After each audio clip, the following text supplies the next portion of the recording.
الله او الله رسول په مینه کې د استاد مینه هم راغه، د خپل پیر مینه هم راغه، د مور او پلار مینه هم راغه، د خپل اولاد هم مینه راغه. دین علاوه دنیاوی مینه محبتونه مجازي دا حرام دي، اشد حرام دي. او دا څه شي دا بعض اوقات د انسان د ایمان ضایع کې دا خطر هم وګرځي. دنیاوی مینه محبتونه نه دي چې زه بستا دې پاره دا وکم، زه بستا دې پاره دا وکم. دا بعض اوقات د انسانانو د ایمان د خطر ذریعہ وګرځي. انسان ایمان لړ ته دې ډیر پارسا ولې نه، ته دې ډیر نیک ولې نه، خو یوه داسې مینه چې الله او د الله رسول ناروا ورته فرمایلي هغې مینه کې خیر نشته، هغې کې سراسر تاوان دی، هغې کې د دنیا هم تبعی دی او د آخرت هم تبعی دی. خو نن افسوس خبر دی زمونږ مسلمان صرف او صرف دین تر یو وخت پورې محدود کړی دی. مونږ مسلمان الله او د الله رسول مینه محبت تر یو حد بندۍ پورې بس بند کړی دی، دې نه اخوا نشته دی. یو بزرگ رحمت الله علیه علاج یو حاکم وکړلو، هغه حاکم مسلمان نو. بزرگ رحمت الله علیه ورته فرمای تا زما علاج وکړه، دا خو ډېر موذي مرض و، زه خدای ښه کړمه د ستا له لاسه، تا کې داسې کم خاصیت دی، کم داسې صفت دی چې په هغې وجې سره د تا حکمت کې الله شفا یې ښودې ده او خلک ښه کېږي. واوره هغه څه ورته وایي، هغه ورته وایي زما نور هېڅ نشته، نه مې تجربه شته، نه مې بل څه شته، ما سره ایک یو شیز دی.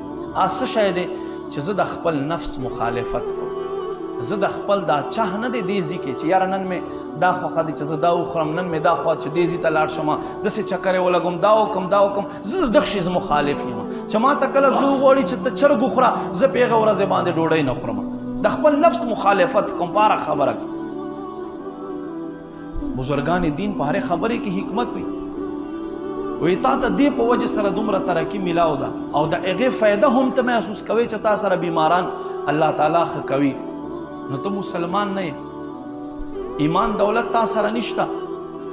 دا راته ووایه که ته واقعي انصاف پسند او انصاف کوې، بیا دا راته ووایه د ستا خپل نفس چې دی تا ته ایمان راوړلو متعلق څه وایي چې ته ایمان راوړه یا مه راوړه. وایي زما نفس خو ما ته وایي چې ایمان مه راوړه، مسلمانېږم.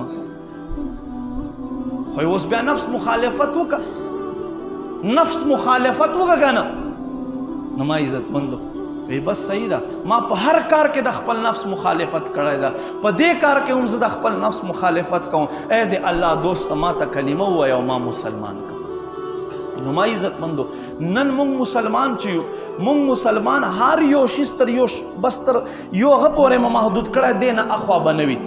ودونه چې دي زمونږه صرف تر نکاح پورې محدود دي چې دا نکاح اسلامي په طریقې او دې نه مو خلاصی نشته دی، دې نه مو خلاصی نشته دی چې امام منیر وخته نکاح منیر تړلی، مونږ دا ایمان دی چې مونږ ته ښځه نه راواقېږي، بس صرف دا زمونږ اسلامي وي.